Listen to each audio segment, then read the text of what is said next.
Magick, the art of transformation, the power to shift consciousness and awaken the forces within. It is a science of empowerment. Through word, image, and gesture, the veil of darkness is pierced, and the imprisoned soul is set free. But such power has always been forbidden. In an era shaped by political strife, the allure of crypto, and rapid technological shifts, it can be easy to feel detached from your inner spirit. The noise of the roaring 20s, with its ever-present hum of social media notifications and the relentless churn of news cycles, although not inherently bad, can muffle the soul's quiet yearning for purpose. The mantra for the past 75 years or so has been focus on stability, go to college, build a secure career, buy a house, climb the corporate ladder, invest in retirement funds, and prioritize practicality over passion. While these ideals bring structure and stability, they often suppress the need for personal growth, exploration, and deeper fulfillment. The old paradigm, however, is beginning to crumble. People are seeking lives that are more authentic and true to their core.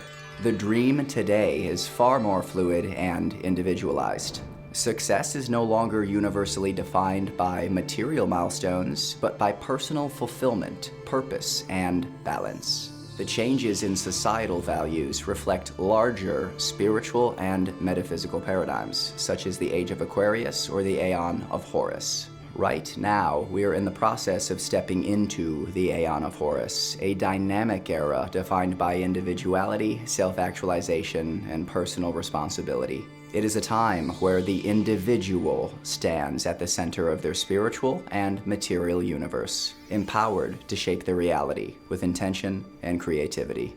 Welcome to MageSpace. Will. What is will? At its core, will is the Western occultist term for a concept we find in the ancient Sanskrit word dharma. But what does this mean for us today?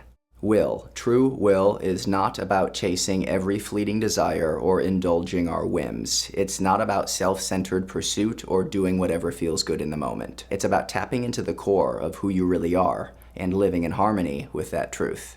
True will is freedom with responsibility. A freedom that's not just about acting however you wish, but about being in full alignment with your highest self. It's about making choices that reflect your true purpose, not what society or external forces dictate. And that's where love comes in. Love in this context isn't about blind passion or unchecked sentimentality. Love is the guiding principle, but it's love under will. This means that love, understood as compassion, respect, and deep connection, must work in tandem with your true will. Love operates within the framework of your higher purpose. It's about acting with empathy and integrity, but doing so in a way that's aligned with your authentic path. Together, these ideas balance freedom with responsibility. You have the freedom to follow your true will, but that freedom comes with a responsibility to respect others and the world around you. This is the essence of what we're discussing today, a way of living that honors your personal truth while fostering harmony and respect for the interconnectedness of all things.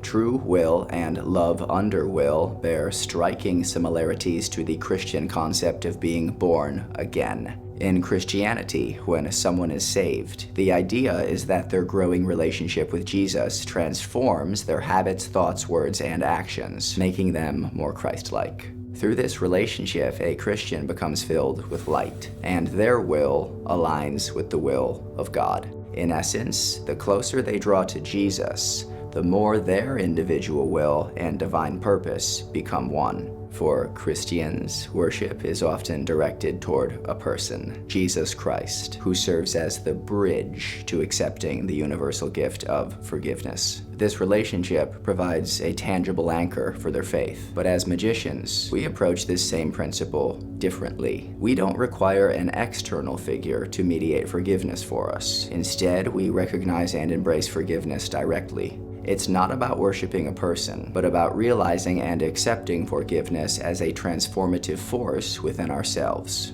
Forgiveness is the key to sustainable human evolution. To forgive is to break the cycle of reaction, to release the grip of trauma on your thoughts and actions. Forgiveness does not mean forgetting, it means remembering from a place of unity and healing. The events that once caused pain are no longer charged with the same emotional energy. Instead of reacting to old wounds, you operate from a state of wholeness. Forgiveness frees you to align with your true will because you are no longer shackled by the weight of past harm or the need to retaliate.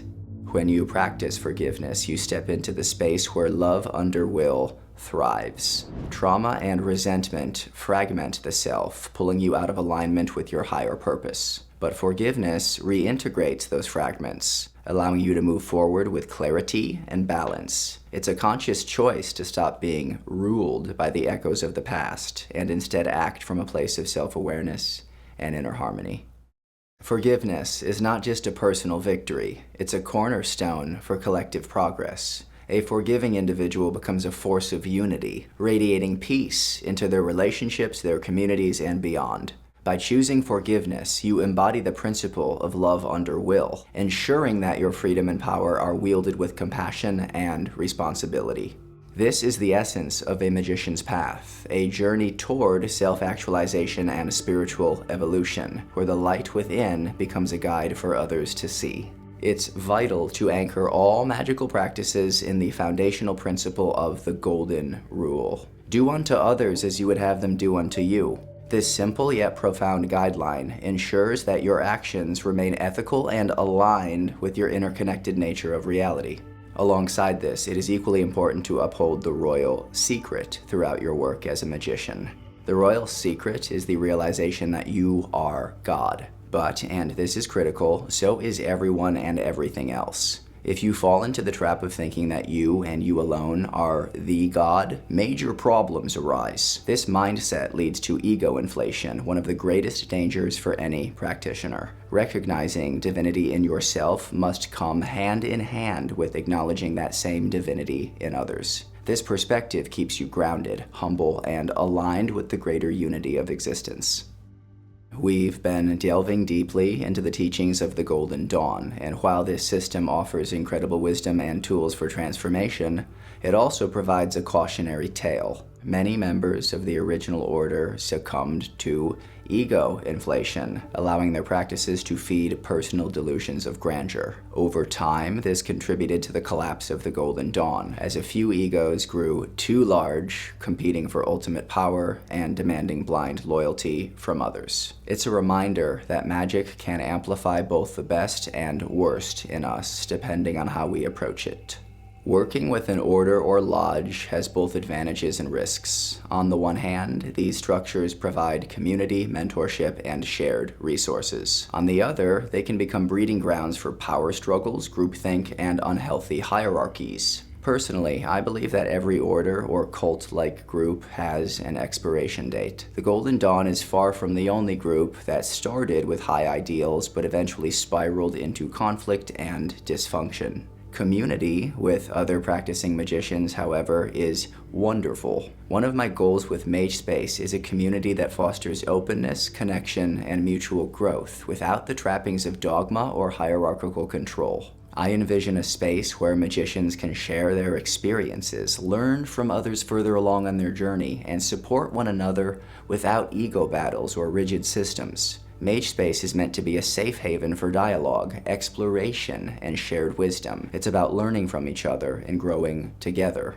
But at the end of the day, magic is a deeply personal journey. Having a community where you can share your story and hear others is invaluable. But the real work, your true will, your alignment with the royal secret, happens within. Keep this balance in mind, and you'll navigate the magical path with integrity, clarity, and purpose. Your engagement helps build this community. Like the video, subscribe to the channel, and drop a comment to share your thoughts or experiences. Where are you on the journey? If you'd like to support the growth of MageSpace, you can contribute directly by tapping the Super Thanks button directly below this video. Every contribution goes to creating even better videos, packed with more powerful insights and more transformative information. My vision is to dedicate myself fully to MageSpace, crafting content that breaks chains, sets people free, and empowers them to live their true will. I believe that together we can make this space a beacon for those seeking deeper understanding, purpose, and liberation. Understanding the hierarchical structure of the Golden Dawn is crucial for any neophyte beginning their magical journey. The system is more than just a set of ranks. It is a framework designed to guide personal transformation through progressive stages. Each grade corresponds to specific elements, energies, and levels of self-mastery, offering a roadmap for spiritual growth. By exploring this structure, we can better appreciate both the strengths and pitfalls of the Golden Dawn's approach to magic, and how it informs the practices we engage with today. The Golden Dawn was organized into three main levels: the Outer Order, the Inner Order, and the elusive Third Order. The Outer Order was designed for novices, and included an introductory grade, followed by 4 elemental grades corresponding to the elements of earth, air, water, and fire. Each of these elemental grades was also linked to the 4 worlds of Kabbalah. The 6th grade, known as the Portal grade, served as the transition to adeptship. Grade system: probationary grade, neophyte 0 equals 0, zealotor 1 equals 10, corresponding to earth, theoricus 2 equals 9, corresponding to air, practicus 3 equals 8, corresponding to water, philosophus 4 equals 7, corresponding to fire, portal corresponding to spirit. The Inner Order followed, consisting of adepts. There were no initial ceremonies until the Adeptus Minor ritual was introduced in 1892. Now, the Third Order was believed to consist of spiritual entities called secret chiefs, whom only Mathers claimed to communicate with psychically. Some modern interpretations suggest these figures were real human individuals, while others theorize that entry into the Third Order requires transcending the physical realm. Such ideas, however, are meant for deeper exploration as one delves further into occult studies.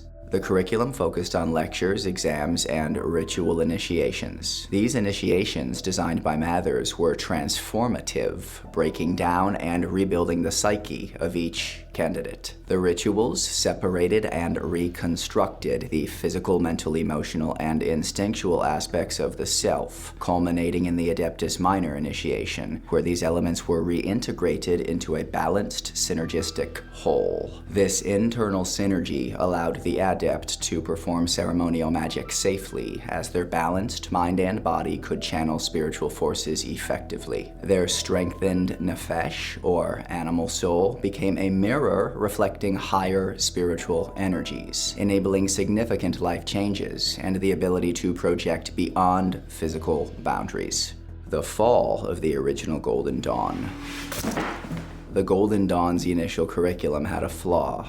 Members could progress through the grades too quickly, preventing adequate assimilation of each stage. Many students prioritized the more glamorous aspects of occultism, rushing the initiation process. As a result, the order became filled with individuals who had grand titles but lacked genuine spiritual growth. The influx of spiritual light into unprepared vessels caused internal conflicts, particularly after members entered the Inner Order. Furthermore, premature lessons in astral projection placed additional strain on students, destabilizing their subtle bodies and undermining their emotional stability. These issues, combined with power struggles, ultimately led to the collapse of the original order. Though some offshoots persisted, they largely relied on the momentum of the initial plan. A few dedicated adepts continued privately, preserving the tradition in small circles.